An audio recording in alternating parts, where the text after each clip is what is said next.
నమస్తే ఫ్రెండ్స్, నేను మీ Sravani. Welcome back to Sravani's kitchen. ఈరోజు మన కిచెన్లో రవ్వతో ఈజీగా చేసుకునే 4 రకాల బ్రేక్ఫాస్ట్ రెసిపీస్ని చూపించబోతున్నానండి. ఇలా మనం ముందు ఎలాంటి ప్లాన్ లేనప్పుడు అప్పటికప్పుడు ఇలా టిఫిన్ చేసుకుని కమ్మగా తినేయచ్చు. అన్ని రెసిపీస్ కూడా త్వరగా చేసేయచ్చు, చాలా టేస్టీగా ఉంటాయి.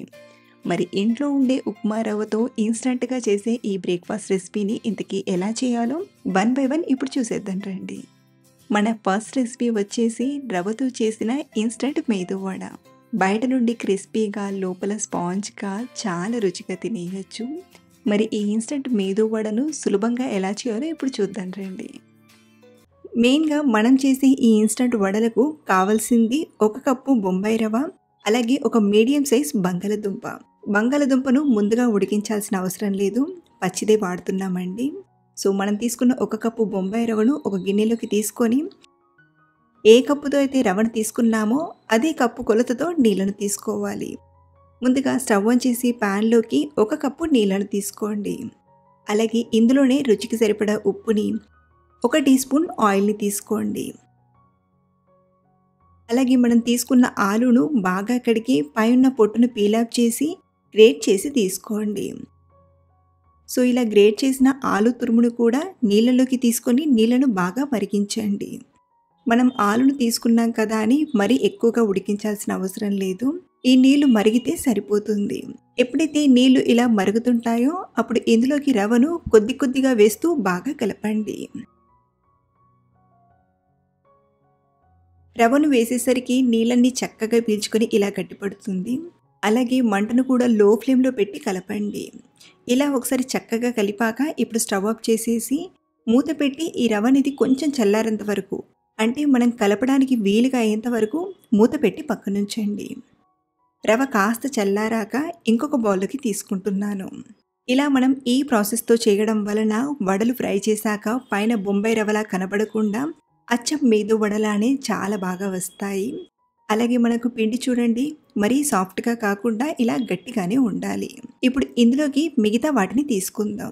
ఒక చిన్న ఉల్లిపాయ ముక్కల్ని ఇలా కొంచెం మెదిపి తీసుకోండి. అలాగే సన్నగా తరిగిన 1 టీ స్పూన్ అల్లం ముక్కల్ని, 2-3 సన్నగా తరిగిన పచ్చిమిరపకాయ ముక్కల్ని, 1 టేబుల్ స్పూన్ వరకు తరిగిన కొత్తిమీరాకును, అలాగే సన్నగా తరిగిన కరివేపాకును, 1/2 టీ స్పూన్ జీలకర్రను తీసుకోండి. అలాగే ఒక 1/2 కప్పు వరకు పెరుగుని కూడా తీసుకోండి. ఈ పెరుగులోనే ఒక 1/2 టీ స్పూన్ వంట సోడాను తీసుకొని బాగా కలపండి. ఇలా మనం పెరుగులో వంట సోడా వేసి కలపడం వలన వంట సోడా అనేది చక్కగా యాక్టివేట్ అవుతుంది. మీకు దగ్గర నుండి చూపిస్తాను చూడండి, లైట్గా బబుల్స్ వస్తున్నాయి కదా. ఇలా వచ్చిందంటే మనకు వడలు అనేవి చాలా బాగా వస్తాయి. సో మీరు కూడా ఈ ఇన్స్టంట్ వడలు చేసేటప్పుడు ఇలా పెరుగులో కొంచెం వంట సోడాను తీసుకొని బాగా కలిపి పిండిలోకి తీసుకోండి. దీని వలన మనం బొంబాయి రవ్వతో చేసినప్పటికీ కూడా వడలనేవి గట్టిగా రాకుండా ఫ్లఫీగా వస్తాయి. సో మనం కలిపిన పెరుగుని మొత్తం తీసుకొని బాగా కలపండి. మనకు పిండి అనేది గట్టిగా కాకుండా లైట్గా స్టిక్కీగా ఉండాలి. ఇన్ కేస్ మీకు పెరుగు తగ్గిందనిపిస్తే 1-2 టీ స్పూన్ల నీళ్ళను వేసైనా కలపచ్చు. మీకు వీడియో క్లిప్లో చూస్తేనే అర్థమైపోతుంది. సాఫ్ట్గా ఇలా కొంచెం స్టిక్కీగా పిండి ఉండాలి. సో పిండిని ఇలా బాగా కలిపాక నానబెట్టాల్సిన అవసరం లేదు. మరో పక్కన వడలు ఫ్రై చేయడానికి సరిపడా ఆయిల్ని తీసుకొని బాగా వేడి చేయండి. ఇప్పుడు వడ షేప్లో చేయడానికి ముందుగా చేతిని నీళ్ళతో తడి చేసుకొని కొద్దిగా పిండిని తీసుకొని ముందుగా రౌండ్గా చేయండి. పగుళ్ళు రాకుండా ఇలా ముందుగా రౌండ్గా చేశాక మళ్ళీ చేతిని ఒకసారి తడి చేసుకొని మధ్యలో చిన్నగా హోల్ చేయండి. ఇలా చేసామంటే వడ అనేది మంచి రౌండ్ షేప్లో పైన పగుళ్ళు రాకుండా చాలా నీట్గా వస్తుంది. సో ఇలాగే మనం ఒక్కొక్క వడను చేస్తూ పక్కన వేడవుతున్న వేడి ఆయిల్లోకి తీసుకోండి. ఈ వడల్ని ఫ్రై చేసేటప్పుడు ఆయిల్ అనేది చక్కగా వేడవ్వాలి. ఆయిల్ వేడయ్యాకే ఇలా ఆయిల్లో సరిపడా అన్ని వడల్ని తీసుకోండి. అలాగే వీటిని వెంటనే టర్న్ చేయకుండా 1-2 నిమిషాల పాటు ఇలాగే ఫ్రై చేయండి. కాసేపు అయ్యాక వీటిని స్లోగా టర్న్ చేస్తూ మంటను మీడియం ఫ్లేమ్లో పెట్టి బాగా ఫ్రై చేయండి. ఇలా మధ్య మధ్యలో టర్న్ చేస్తూ మంచి కలర్ వచ్చేంత వరకు ఫ్రై చేయండి. చూడండి, వడలు అనేవి బాగా ఫ్రై అయ్యి పైన కొంచెం క్రిస్పీగా వచ్చి ఈ కలర్లోకి వచ్చాయంటే వడలు చక్కగా ఫ్రై అయినట్లు. ఇప్పుడు ఆయిల్ నుండి తీసి ప్లేట్లోకి తీసుకోవడమే. ఇలా చేసిన వడలను వేడిగా సర్వ్ చేయండి, చాలా టేస్టీగా ఉంటాయి. చల్లారిన కొద్దీ పైన క్రిస్పీనెస్ అనేది కాస్త తగ్గుతుంది కాబట్టి వేడిగా తినడానికి ట్రై చేయండి. మన సెకండ్ రెసిపీ వచ్చేసి రవ ఇడ్లీ. అప్పటికప్పుడు చేసిన చాలా సాఫ్ట్‌గా, చాలా రుచిగా ఉంటాయి. మరి ఈ రవ ఇడ్లీ చేయడానికి ముందుగా ఒక కప్పు అటుకులను తీసుకోండి. మీరు ఏ అటుకులనైనా వాడుకోవచ్చండి. ఇక్కడ నేను లావు అటుకులను తీసుకుంటున్నాను. ముందుగా ఒకసారి బాగా కడిగి నీళ్ళన్నీ వంపేసి తీసుకోండి. ఇప్పుడు మనం ఏ కప్పుతో అయితే అటుకులను తీసుకున్నామో అదే కప్పుతో ఒక కప్పు పెరుగుని తీసుకోండి. అలాగే ఈ పెరుగు గిన్నెలోనే కొంచెం నీళ్ళను వేసి తీసుకుంటున్నాను. ఇప్పుడు ఈ అటుకులు పెరుగుని ఒకసారి బాగా కలిపి ఒక 5 నిమిషాలు నానబెట్టండి. 5 నిమిషాలు నానబెడితే అటుకులు చక్కగా నానిపోతాయి. ఈలోగా మరో పక్కన స్టవ్ ఆన్ చేసి కడాయిలోకి కానీ లేదా ప్యాన్లోకి కానీ 2 టీ స్పూన్ల నూనెను తీసుకొని నూనె వేడయ్యాక 1/2 టీ స్పూన్ ఆవాలు, 1 టీ స్పూన్ మినపప్పుని, 1 టీ స్పూన్ పచ్చిశనగపప్పుని తీసుకొని దోరగా ఫ్రై చేయండి. ఇవిలా కొంచెం ఫ్రై అయ్యాక ఇందులోనే సన్నగా కట్ చేసిన ఒక పచ్చిమిరపకాయ ముక్కల్ని, అలాగే సన్నగా తరిగిన కొద్దిగా కరివేపాకును, పావు కప్ అంతా క్యారెట్ తురుమును తీసుకుని 1-2 నిమిషాలు ఫ్రై చేయండి. ఇలా కొంచెం ఫ్రై చేశాక ఇందులోకి 1 కప్పు బొంబాయి రవ్వను తీసుకొని బాగా ఫ్రై చేయండి. ఒక 4-5 నిమిషాలు మంటను మీడియం ఫ్లేమ్లో పెట్టి ఇలా కలుపుతూ ఫ్రై చేశారంటే కమ్మని వాసన వస్తుంది. ఇలా బాగా ఫ్రై చేశాక ఇప్పుడు స్టవ్ ఆఫ్ చేసేసి ఈ ప్యాన్ని రెడీగా పక్కన ఉంచండి. లేదా మీరు కావాలంటే ఒక ప్లేట్లోకి తీసుకొనైనా పక్కన పెట్టుకోండి. 5 నిమిషాల తర్వాత చూడండి అటుకులు చక్కగా నానాయి కదా. ఇలా బాగా నానాక ఇప్పుడు ఈ అటుకులను మిక్సీ గిన్నెలోకి తీసుకోండి. అవసరమైతే కొంచెం నీళ్ళను వేసి ఇలా మెత్తగా రుబ్బి తీసుకోండి. ఇప్పుడు ఈ అటుకుల పిండిని మళ్ళీ గిన్నెలోకి తీసుకొని అలాగే మనం ఇందాక ఫ్రై చేసిన రవ్వని కూడా తీసుకొని బాగా కలపండి. కన్సిస్టెన్సీకి సరిపడా నీళ్ళను కొంచెం కొంచెంగా తీసుకుంటూ ఇడ్లీ పిండిలా కలపాలి. ఇక్కడ నేను మిక్సర్ జార్లోని కొంచెం నీళ్ళను తీసుకున్నాను. చూడండి పిండి అనేది మరీ గట్టిగా మరీ పలుచగా కాకుండా ఈ కన్సిస్టెన్సీలో కలిపి తీసుకోండి. మనం కావాలంటే పిండి నానిన తర్వాత మళ్ళీ కన్సిస్టెన్సీని అడ్జస్ట్ చేసుకోవచ్చు. రవ్వ నానేంతసేపు మూత పెట్టి ఒక 10 నిమిషాలు పక్కన పెట్టండి. ఇప్పుడు పిండి నానిందో లేదో చూద్దాం. రవ్వ బాగా నాని కాస్త పిండి అనేది గట్టిపడింది కదా. ఇప్పుడు మళ్ళీ కన్సిస్టెన్సీని అడ్జస్ట్ చేసుకోవాలి. కాబట్టి మళ్ళీ కొంచెం నీళ్ళను తీసుకొని మనం ఇడ్లీ పిండి కన్సిస్టెన్సీలో కలపండి. మనకు ఈ పిండి మరీ గట్టిగా ఉండద్దు, అలాని పల్చగా చేసిన ఇడ్లీలు సరిగ్గా రావు. కాబట్టి ఈ వీడియో క్లిప్లో చూపిస్తున్నట్టుగా కన్సిస్టెన్సీలో కలిపి తీసుకోండి. ఇప్పుడు ఇందులోకి రుచికి సరిపడా ఉప్పుని, 1/2 టీ స్పూన్ వంట సోడాను తీసుకోండి. ఇడ్లీలు చక్కగా పొంగుతాయి. అలాగే కొంచెం తరిగిన కొత్తిమీర ఆకును తీసుకొని ఒకసారి బాగా కలపండి. సో ఇలా పిండిని తయారు చేశాక ఇడ్లీలను స్టీమింగ్పై ఉడికించడానికి ఇడ్లీ గిన్నెలోకి ఒక 2 గ్లాసుల నీళ్లను తీసుకుని వేడి చేయండి. ఒక పక్కన ఈ నీళ్లను వేడి చేస్తూనే మరో పక్కన మనం ఇడ్లీ ప్లేట్స్లోకి పిండిని తీసుకుందాం. ముందుగా ఈ ఇడ్లీ ప్లేట్కి కొంచెం ఆయిల్ని కానీ లేదా నెయ్యిని కానీ బాగా అప్లై చేయండి. ఇక్కడ నేను కొంచెం గార్నిషింగ్గా క్యారెట్ తురుమును అలాగే కొత్తిమీర ఆకును ఇలా తీసుకుంటున్నాను. ఇది కంప్లీట్గా ఆప్షనల్ అండి.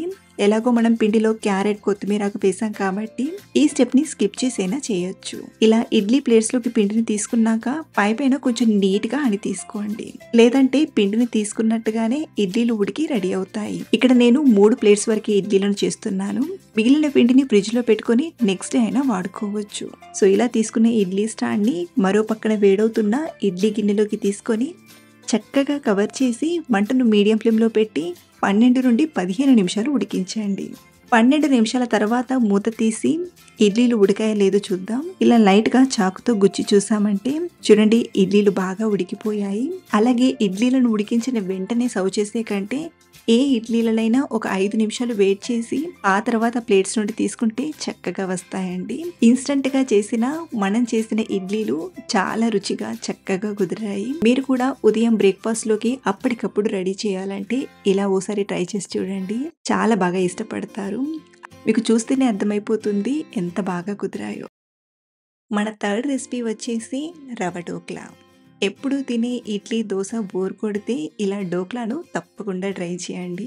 ఈ రెసిపీ చేయడానికి పెద్దగా టైం పట్టదు, అలాగే ఎక్కువ కష్టపడాల్సిన అవసరం లేదు. ముందుగా మిక్సింగ్ బౌల్లోకి 1 కప్పు బొంబాయి రవ అంటే ఉప్మా చేసే రవను తీసుకోండి. గ్రామ్ వైజ్ చెప్పాలంటే ఒక 220 గ్రామ్స్ వరకు ఉంటుంది. అయితే మనం ఏ కప్పుతో బొంబాయి రవను తీసుకున్నామో అదే కప్పులో సగం శనగపిండి తీసుకోండి. మీకు శనగపిండి పడకపోతే మొత్తం బొంబాయి రవ్వతోనే చేయొచ్చు. ఇప్పుడు ఇందులోకి 1 కప్పు పెరుగుని తీసుకుందాం. పెరుగు కొంచెం పుల్లటిది తీసుకుంటే డోక్లా టేస్ట్ అనేది చాలా బాగుంటుంది. అలాగే ఇందులోనే అవసరానికి సరిపడా నీళ్ళను కొంచెం కొంచెంగా తీసుకుంటూ మిక్స్ చేసుకుందాం. మనం ఇందులో రవ్వను తీసుకున్నాం కాబట్టి రవ్వ ఎలా అయితే నానుతుందో అలా నీళ్ళను పీల్చుకుంటుంది. కాబట్టి పిండిని ఇలా ముందుగా ఇడ్లీ పిండిలా కలిపాక ఒక 15-20 నిమిషాల పాటు నానబెట్టండి. ఈలోగా రవ్వ అనేది బాగా నాని పిండి సెట్ అవుతుంది. పిండి నానేలోగా మనం ఎందులో అయితే డోక్లాను చేసుకుంటామో ఆ ప్యాన్ని తీసుకుందాం. ఇక్కడ నేను స్క్వేర్ షేప్ గల కేక్ ప్యాన్ని తీసుకున్నాను. మీరు కావాలంటే ఏదైనా ఫ్లాట్గా ఉండే గిన్నెలోకైనా లేదా స్టీల్ ప్లేట్లోకైనా తీసుకోవచ్చు. దీనికి కొంచెం ఆయిల్ని బాగా అప్లై చేసి రెడీగా పక్కన పెట్టండి. 15 నిమిషాల తర్వాత మనం కలిపి పెట్టిన పిండిని తీసుకొని చూడండి, రవ్వ అనేది బాగా నాని కొంచెం చిక్కబడింది. ఇప్పుడు ఇందులోకి మనం చేసే డోక్లా మంచి కలర్తో రావడానికి 1/2 టీ స్పూన్ పసుపుని, రుచికి సరిపడా ఉప్పుని, అలాగే ఇక్కడ నేను ఒక 2 పచ్చిమిరపకాయల్ని చిన్న అల్లం ముక్కను దంచి తీసుకున్నాను. ఇది వేయడం వలన డోక్లా టేస్ట్ అనేది చాలా బాగుంటుంది. అలాగే ఇందులోనే ఒక 2 టీ స్పూన్ల ఎలాంటి ఫ్లేవర్ లేని ఆయిల్ని తీసుకోండి. అంటే రిఫైన్డ్ ఆయిల్ లాంటివి తీసుకోండి. అలాగే కొత్తిమీరాకుని కూడా తీసుకొని బాగా కలపండి. పిండిని ఇలా కలిపాక డోక్లాను స్టీమింగ్ పై ఉడికించడానికి ఇక్కడ నేను మరో పక్కన మనం తీసుకున్న ప్యాన్ పట్టేంత ఇలా గిన్నెను తీసుకున్నాను.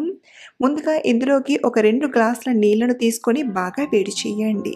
మీ దగ్గర స్టాండ్ లేకపోతే ఏదైనా స్టీల్ గిన్నెను కానీ పెట్టి నీళ్లను బాగా వేడి చేయండి. ఈ నీళ్లు వేడయ్యేలోగా మనం కలిపిన పిండిలోకి చివరిగా ఇనో ప్యాకెట్ని తీసుకుందాం. ఈ ఇనో ప్యాకెట్ వచ్చేసి సుమారు 1 టీ స్పూన్ వరకు ఉంటుంది. మనం తీసుకున్న ఈ క్వాంటిటీకి ఒక ఇనో ప్యాకెట్ అనేది కరెక్ట్గా సరిపోతుంది. ఇలా ఇనో పౌడర్ని తీసుకున్నాక కొంచెం నీళ్లను వేసి బాగా కలపండి.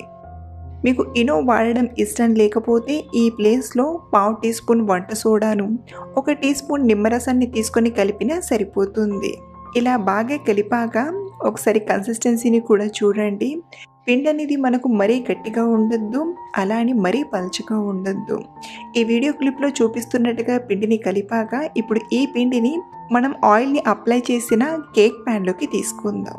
దీనిపైన పైపైన కొంచెం కారపొడిని తీసుకుంటున్నాను. ఇలా కారపొడి వేయడం పూర్తిగా ఆప్షనల్ అండి, మీకు నచ్చకపోతే స్కిప్ చేయొచ్చు. మరో పక్కన నీళ్ళు కూడా బాగా వేడవుతున్నాయి కదా. ఇప్పుడు ఇందులోకి మనం తయారు చేసిన డోక్లా ప్యాన్ని తీసుకొని బాగా కవర్ చేసి మంటను మీడియం ఫ్లేమ్లో పెట్టి ఒక 20 నిమిషాలు ఉడికించండి. ఇక్కడ నేను 20 నిమిషాల తర్వాత మళ్ళీ మూత తీసి చూపిస్తున్నాను. డోక్లా ఆల్మోస్ట్ ఉడికినట్టే కనబడుతుంది. ఇలా టూత్పిక్ని కానీ లేదా నైఫ్ని కానీ గుచ్చి చూస్తే తడిగా రాలేదంటే డోక్లా చక్కగా ఉడికినట్లు. ఇన్ కేస్ ఏమైనా పిండి అతుక్కున్నట్టుగా అనిపిస్తే మరొక 5 నిమిషాలు ఉడికించి స్టవ్ ఆఫ్ చేయండి. సో ఇలా ఉడికించిన డోక్లాను పక్కకు తీసుకొని పూర్తిగా చల్లారాక డిమోల్ చేసుకుందాం. ఇలా చుట్టూ కొంచెం చాకుతో లూజ్ చేసి ఉల్టాగా బోలించి ట్యాప్ చేస్తే ప్యాన్ నుండి డోక్లా ఈజీగా ఊడొచ్చేస్తుంది. చూడండి, స్పాంజీగా చాలా సాఫ్ట్గా వచ్చింది. ఇప్పుడు దీన్ని మనం పీసెస్గా కట్ చేసుకుందాం. మీరు చిన్న పీసెస్గా కావాలంటే చిన్నగా కట్ చేయొచ్చు, లేదా కొంచెం పెద్ద పెద్ద పీసెస్గా అయినా కట్ చేయొచ్చు. ఇప్పుడు ఈ డోక్లాలోకి పోపుని ప్రిపేర్ చేసుకుందాం. మళ్ళీ స్టవ్ ఆన్ చేసి ప్యాన్లోకి 1 టేబుల్ స్పూన్ ఆయిల్ని తీసుకోండి. మనకు ఆయిల్ ఎక్కువగా వేయాల్సిన పని లేదు. ఆయిల్ వేడయ్యాక 1 టీ స్పూన్ ఆవాలను, అలాగే 1/2 టీ స్పూన్ నువ్వులను తీసుకొని ముందుగా వీటిని దోరగా ఫ్రై చేయండి. ఇవి కొంచెం ఫ్రై అయ్యాక ఇందులోనే కొంచెం కరివేపాకుని, అలాగే 3-4 పచ్చిమిరపకాయలని తీసుకొని బాగా ఫ్రై చేయండి. అయితే ఇలా ఫ్రై చేసిన ఈ పోపుని మీరు కావాలంటే డోక్లా పైన వేసైనా కలపచ్చు, లేదా డోక్లా పీసెస్ని ఈ ప్యాన్లోకి తీసుకొని బాగా పట్టించవచ్చు. ఇక్కడ నేను ప్యాన్లోకి తీసుకున్నాను. అలాగే కొంచెం కొత్తిమీరాకును కూడా వేసి బాగా కలపండి. అయితే మనం ఇలా కలిపేటప్పుడు కొంచెం స్లోగా డోక్లా అనేది విరిగిపోకుండా కింది నుండి స్పూన్ని పైకి తీస్తూ ఇలా బాగా కలపండి. ఇలా ఒకసారి కలిపి స్టవ్ ఆఫ్ చేయడమే. ఎంతో టేస్టీగా మన సాఫ్ట్ డోక్లా తయారైపోయింది. ఇలా ప్రిపేర్ చేసిన ఈ డోక్లాని మనం గ్రీన్ చట్నీతో తిన్నా, పల్లి కొబ్బరి చట్నీతో తీసుకున్నా చాలా చాలా బాగుంటుంది. లేదా పిల్లలకి టమాటా సాస్‌తో ఇచ్చినా చాలా ఇష్టంగా తింటారు. మన ఫోర్త్ రెసిపీ వచ్చేసి తక్కువ ఆయిల్‌తోనే ఎంతో రుచిగా చేసుకునే పొంగనాలు. రవ్వతో చాలా త్వరగా మంచి రుచిగా చేసుకోవచ్చు. మరి ఈ రవ్వ పొంగనాలు చేయడానికి ముందుగా మిక్సింగ్ బౌల్‌లోకి 1 కప్పు రవ్వను తీసుకుందాం. ఇది బొంబాయి రవ్వ అంటే ఉప్మా రవ్వను తీసుకోండి. అలాగే అరకప్పు పెరుగుని కూడా తీసుకుందాం. పుల్లటి పెరుగైతే పొంగనాలు చాలా టేస్టీగా ఉంటాయి. రుచికి సరిపడా ఉప్పుని వేయండి. అలాగే కొద్దిగా కొత్తిమీర తరుగు, సన్నగా తరిగిన ఉల్లిపాయ ముక్కలు, 2 కట్ చేసిన పచ్చిమిర్చీలు, 1 కట్ చేసిన టమాటో, అర టీ స్పూన్ జీలకర్ర వేసి అన్నిటినీ బాగా మిక్స్ చేద్దాం. మీరు కావాలంటే ఇందులో క్యారెట్ తరుగును, కట్ చేసిన క్యాప్సికమ్ని కూడా యాడ్ చేయొచ్చు. అలాగే అరకప్పు వరకు వాటర్ని వేసి బాగా కలపండి. ఇది కలపడానికి ఇక్కడ అరకప్పు పైన 2 టేబుల్ స్పూన్ల వాటర్ని యూజ్ చేశాను. ఇలా ఈ కన్సిస్టెన్సీలో కలిపి మూత పెట్టి ఒక 15-20 నిమిషాలు పిండిని సెట్ అవ్వనిద్దాం. 20 నిమిషాల తర్వాత పావు టీ స్పూన్ బేకింగ్ సోడా అంటే వంట సోడాను వేయండి. ముందుగానే మనం వంట సోడాను వేస్తే పొంగనాలు సాఫ్ట్గా స్పాంజీగా ఉండవు. సో ఈ ఒక్క విషయాన్ని గుర్తుంచుకోండి. చేసే ముందే వంట సోడాను యాడ్ చేసి పొంగనాలను చేయండి. అలాగే రవ్వ కూడా వాటర్ని బాగా పీల్చేసింది. పిండి పర్ఫెక్ట్ కన్సిస్టెన్సీలో ఉంది. ఇప్పుడు పొంగనాలను చేసుకుందాం. స్టవ్ ఆన్ చేసి పొంగనాల ప్యాన్లోకి కొంచెం కొంచెంగా ఆయిల్ని ఇలా డ్రాప్ చేయండి. ఇందులోకి పిండిని ఫిల్ చేసుకుందాం.